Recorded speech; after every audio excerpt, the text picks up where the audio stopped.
One-foot-flipper. One-foot-flipper's nonsense video. Hi, Paige here, the one-foot-flipper. I think today we're going to talk about whatnot. But before we get into that, it is the second day of my daughter's back to school. I'm still not taking advantage of it appropriately. I'm still not getting up at a decent time, and still barely being a functional human by noon. You know, by the time I finally roll out of bed and check all my messages and do my morning eBay things of, you know, check your messages, I end and sell similar, things that are going to be 90 days old that day, things like that. By the time I finish all of that, take a bath, get dressed, it's noon. Like, it's 12:41. I'm just now getting into real work today, although I did spend a good 25 minutes on the outline for this video, so it's not completely wasted time. And I definitely did an outline this time, because I noticed the videos where I don't do an outline, they tend to stink up YouTube. Like, my last video stunk up YouTube. I had no outline at the beginning. I think I put way too much family stuff in there. Like, ADH Dave today, he had a video and he got a haircut. He mentioned he had a haircut, and that was it. Well, I made half of my video about the haircut, so probably need to dial that back a little bit. Also, only one viewer found the Easter egg in the last video, so maybe you should go back and check that out. Right now, I'm working through my basement section by section, making sure every single thing is either listed, or I'm gonna list it, or if it's not listed, I need to list it, or throw it away, or otherwise dispose of it. And I came across a bag of Julie's old stuffed animals. This is a pretty regular thing because she has a tiny room. It has to get decluttered every 6 months or so, and since she gets so much plush, there's always a bunch of plush coming out of that room. And usually what we do is we put them all in a bag. Says, now if you ever miss any of it, we'll put them in the bag, honey, for a while, and if you find you missed any of them, you can go back and get them. She never does. She never misses any of them because she's got too many of them. So eventually I'll take the bag and go through it. And I took this bag and went through it. Now, normally on a bag of Julie's old stuffed animals, about half of the bag is sellable on eBay. This bag had 30 stuffed animals in it, and only one of them was sellable now. And these are the same brands and types of everything else that we've been decluttering out of her room for years. The same types of things that previously were sellable.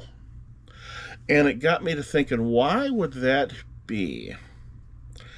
And I think it's whatnot. I don't think that all the buyers have disappeared to whatnot or anything like that. But just a certain percentage of collectible customers who are cheap and they like the lower dollar items and they're not looking for specific things. They don't have to have this exact Fiesta tiger with the bow on it. My family tends to get me little stuffed tigers as presents sometimes because my wife calls me Tiger. She doesn't call me One Foot Flipper or Paige.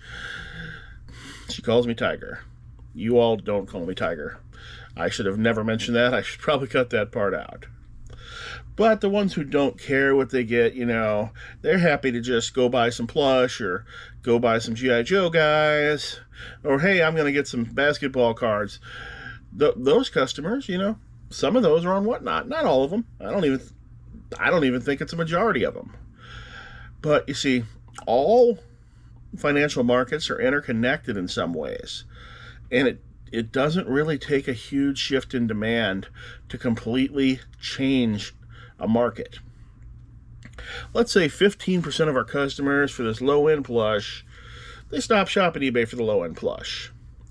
But I don't think that those customers going away are going to change the listing habits of most eBay sellers who've been doing everything the same way for 20 years. I think this stuff's going to keep getting listed at the same rate, specifically because the people who do go to whatnot, they start specifically buying things for whatnot. Like I've heard Dave specifically talk about this a lot. He looks for whatnot items and then for eBay items. And Dave's going to do better on whatnot than me, because he's got a huge following. And I'm probably going to do better on Whatnot than you if I did it, because I have a following at least. But either way, I think these will keep getting listed at the same rate. But what happens is, since the demand goes lower, the price of these low-end plush starts dropping more and more to the break-even point, to where you start seeing them listed at $5 shipped. And the sell-through rate starts getting worse. And it starts getting to where you look and you'll see, oh, there's 952 of the guys in this general class listed, and 18 of them sold, and most of those sold from between 5 and 6 shipped, which is right around the break-even or possibly just straight up lose money point. A lot of sellers are not good with things like that, or they don't update their shipping prices on the long tail stuff. I mean, I saw an item, I saw an item in the store that I used to run for my previous employer the other day.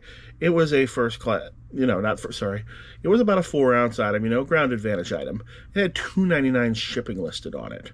That item probably has been in that store for 10 years, and the shipping price never got updated on it. I probably never saw it when I was running the store.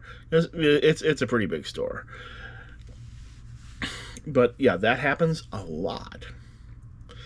Now, I know in the last year, my sales on low-end collectibles like plush, Funko Pop, small toys, they've just, and cards, that non-gaming cards, because I believe gaming cards have specific prices, while sports cards and non-sports cards do not have specific prices.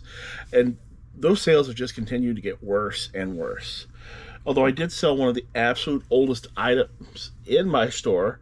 This Mickey Mouse trumpet sold for $2.78. I believe this has been in my store since the first month of the store. This was something that baby Julie had long stopped caring about. And I believe that went through markdowns from about $10 to $2.78 over time, as the price on the item continued to fall for years. So I guess what I'm wondering here is, Whatnot wrecking low-end collectibles? I mean, I guess you could go sell those things on Whatnot, where overall you're going to put in just as much work for 1/3 of the profit, and you're going to sidetrack your main eBay business, because you're going to have to build up a Whatnot following, a Whatnot business, before you even be successful at doing anything but giving that stuff away. And selling low profit, low dollar items is already kind of working directly against what you should hopefully be trying to do, and against the advice that most experienced sellers are going to give you. So do you really want to double down on that by going to Whatnot? I don't want to learn Whatnot or use Whatnot. I don't even like cross-listing, because I feel like the results aren't worth it. Even everybody who, they're doing what I do too. They're taking their ads for Vendu and all of those other services, and they're showing their results, but the results aren't that big. If you're getting 2 or 3 sales an episode, and you're selling on 5 different platforms, and you're only getting 2 or 3 sales on those other platforms, is that worth it? Because most of those items would probably sell anyway. And you're complicating your life with this extra software and everything else. Now, eventually that might be the way to go, and I will 100% change my opinion on that. If Mercari sold as many items per day as eBay, I would absolutely want my items on both platforms. Or I would almost more specifically figure out per item which was the best platform and only list it on that platform. But right now, with eBay being the 950-pound gorilla and 30 other websites taking that last 50 pounds out of that 1,000 pounds of sales, I'm not too worried about it. So, should you just start avoiding low-end collectibles altogether? What do you think about that? Put it down in the comments. Plush, low-end toys, weird ephemera, garbage pail cards, other things that people will buy without specifically searching them out. I'm not even sure how broad this category of items gets, but I think that Whatnot's affecting all of that stuff. Now, I don't think Whatnot is going to have much of an effect on the better or more expensive items because the smarter sellers are not going to be putting those things on Whatnot. You know, I'm not going to put a zebra printer on Whatnot. You know, those things are usually about 100, used. Those things are $100 on eBay all day long. Why would I put that on Whatnot and sell it for $8 to the one person in the audience, who actually, needed a thermal printer? And by the way, Zebra is the thermal printer to get. You don't see any ads for Zebra because Zebra doesn't need to advertise.